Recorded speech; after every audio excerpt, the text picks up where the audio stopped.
Монгол Европын бизнес хөрөнгө оруулалтын форум 2 дахь өдрөө үргэлжиллээ.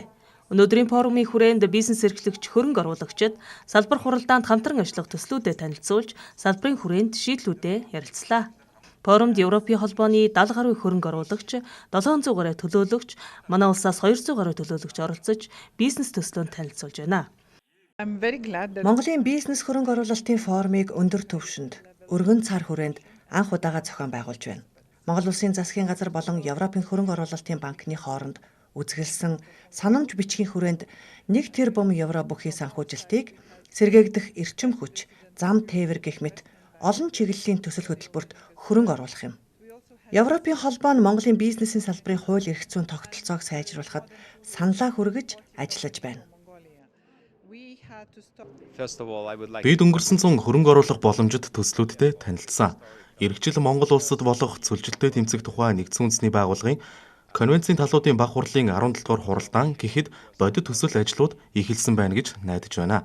Монгол улсад өргөн газар нутаг асар их салхины нөөц байна. Харин бид Европын компаниудын ноу-хау, технологийн дэвшлийг энд авчрах хүсэлтэй байна.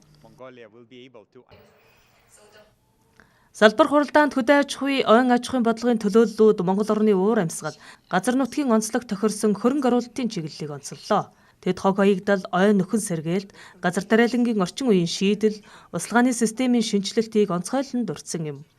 Хөрөнгө оруулагчид уур амьсгалын өөрчлөлтийн эсрэг үйл ажиллагааг дэмжихээ илэрхийлэхийн зэрэгцээ, сэргээгдэх эрчим хүчний төсөлд хөрөнгө оруулах сонирхолтой байгаагаа хэлж байлаа. Манай компани салхины сэргээгдэх эрчим хүчний салбарт ажилладаг Унгарын компани. Монгол улс ногоон шилжилтэд чиглэсэн үндэсний хөдөлгөөнийг эхлүүлж байгаа юм байна. Монгол улсын салхины эрчим хүчний технологиг нэмэгдүүлэхээр энэ салбарт хөрөнгө оруулах болсондоо баяртай байна.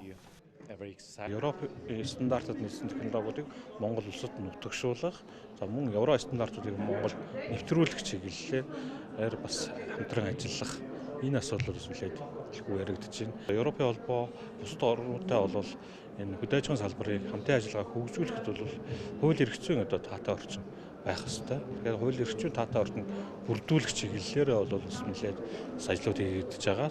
Монгол улсын хуулийн салбар одоо яг зөөрлөд хэлэх юм бол дэлхийд манайх 138-д явж байна. Дэлхийн орнуудаараа Хятад улс бол 98-д явж байна. Орос улс 128-д явж байгаа. Тэгэхээр бид энэ баяр ахиулах ёстой. Тэгэхээр нэг сая ярьсан Германы Deutsche Bank-тай юу хэрэгтэй зэрэг Германы одоо хөөсөн шилний үйлдвэрлэдэг Клапур гэж компани байгаа. Энэ компани дээр одоо санхүүжилт авах боломж юу байна гэдгийг бид ярилцлаа. 2 өдрийн турш үргэлжилсэн форумаас гарсан санал тохиролцоонууд цаашид Монгол Европын тогтвортой хөгжлийн хамтын ажиллагааны шинэ хуудсыг нээж угааг зохион байгуулагчид онцоллоо. Монгол улсад өнгөрсөн хугацаанд Европын хөрөнгө оруулалтын банкнаас 144 сая еврогийн төсөл хэрэгжүүлжсэн бол энэ удаагийн дэмжлэг илүү өргөн хүрээтэйгээс гадна ногоон эдийн засаг түлхүү чиглэнэ гэдгийг холбогдох албаныхан онцолж байна.